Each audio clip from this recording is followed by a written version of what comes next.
Upozorenje, ovaj video može uzrokovati noćne more, tako da ako ste strašivi, napustite ovaj video. Hvala. Bila je to jedna noć koju nikada neću zaboraviti. Išao sam sa svojim drugom Dušanom u grad kao svaki normalan tinejdžer. U gradu smo bili oko 2 sata, kupili smo sok i kokice. Bilo je već 12:30 ujutru kad smo odlučili da se vratimo kući. Krenuli smo i u početku povratka je sve bilo okej.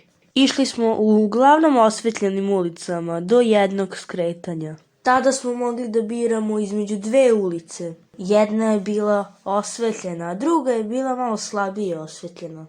Izabrali smo da prođemo kroz ovu slabije osvetljenu. To smo uradili iz razloga što je ulica koja je bila osvetljena imala puno prostaka koji bi te u toku prolaza sigurno opsovali. Nismo hteli to da trpimo, pa smo krenuli drugim putem. Naravno, ulica je bila malo jeziva, ali to nas nije brinulo. Došli smo do još jednog skretanja. Ta ulica u kojoj smo trebali ući je bila jako mračna. Toliko je bila mračna da joj se nije video kraj. Čak mislim da nije imala ni jednu banderu. Krenuli smo u tu drugu ulicu, zvaćemo je ulica 2. Što smo dublje ulazili imali smo sve čudniji osjećaj. Odjednom čuo sam zviždanje lokomotive, pomislio sam da mi se učinilo, međutim Dušan me je pitao jesi li čuo. Ja sam uplašeno rekao da. Dušan je predložio da se vratimo, međutim ja sam rekao da kad smo već krenuli, što da sad stanemo. Nastavili smo put. Odjednom sam osjetio kao da stojim na nečemu, a iz daleka sam video malo crveno svetlo. Bio je toliki mrak da nisam mogao da vidim ništa osim tog crvenog svetla. To crveno svetlo je krenulo da se približava i opet se čulo zviždanje lokomotive, samo ovaj put kao da je lokomotiva bila bliža. U tom trenutku sam povikao: "To je to! Palimo odavde!"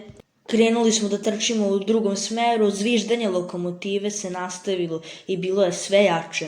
Videli smo izlaz iz ulice i to baš onaj kroz koji smo i ušli. I tada, taman kad smo hteli da skrenemo i napustimo ulicu, osjetio sam kao da je lokomotiva tačno iza mene.